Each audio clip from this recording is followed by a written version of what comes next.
সোহানের ব্যাটিংয়ে মুগ্ধ বাংলাদেশ। ভারতের বিপক্ষে 3টি 4, 5টি 6। রাইজিং এশিয়া কাপে তার ব্যাট থেকে এসেছে সর্বোচ্চ 6।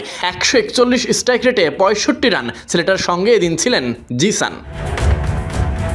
ভারতের বিপক্ষে আক্রমণাত্মক সূচনা। সেমিফাইনাল ম্যাচে টাইগাররা করছে ভারত বধের পায়তারা। প্রথম বল থেকেই আত্মবিশ্বাসে টইটম্বুর বাঙালি ছেলেরা।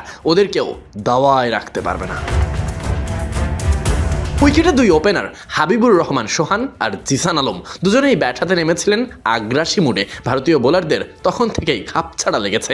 পাওয়ার প্লে শেষ হওয়ার আগে প্রতি ওভারে 10 করে রান আসে, তবে ফিরতে হয় জিসান আলমকে।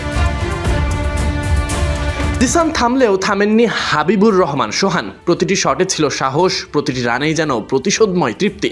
স্টেডিয়ামের গ্যালারি তখন হাততালি আর উল্লাসে ফেটে পড়ছে, আর ড্রেসিং রুমে বিরাজ করছে এক অন্যরকম উদ্দীপনা।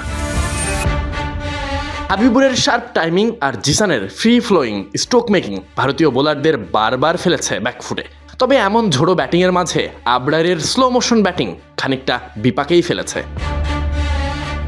10 ওভার শেষে স্কোরবোর্ডে 85 রান। আবরারের জায়গায় তখন অধিনায়ক আকবর। তবে টিকে ছিলেন হাবিবুর রহমান সোহান। নিজের স্টাইলে অর্ধশতক পাওয়ার অপেক্ষায় এই ব্যাটার। বাংলাদেশ ততক্ষণে 100 পেরিয়েছে। ভারতীয় বোলাররা তখনও সঠিক লাইন লেন্থের খোঁজে। রাইজিং স্টার্স এশিয়া কাপে সোহানের নামের পাশে সবচেয়ে বেশি ছক্কা। একই সাথে এই ম্যাচে অর্ধশতক পেরিয়েছে ছেলেটা। বাংলাদেশ খুঁজে পাচ্ছে তরুণ সব হার্ড হিটার পারফর্মার। অধিনায়ক আকবর ফিল্ডে আসেন আবু হায়দার। উইকেটের অপর পাশ আগলে রেখেছেন হাবিবুর রহমান। 100 পার হতেই টাইগার স্কোরবোর্ডে রান রেট কমে গেছে। ফিরে গেছেন আবু হায়দার। ক্রিটিক্যাল স্ট্যাম্পিংয়ে মেহরাব।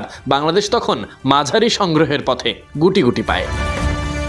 আম্পায়ার্স রিভিউতে সুযোগ পেয়ে মেহরাবের ঘুরে দাঁড়ানো মারমুখী স্টাইলে। এদিকে শেষের দিকে যোগ্য সঙ্গী হলেন ইয়াসির আলী রাব্বি। বাংলাদেশ পৌঁছে যায় 200 ছুঁই টার্গেটে।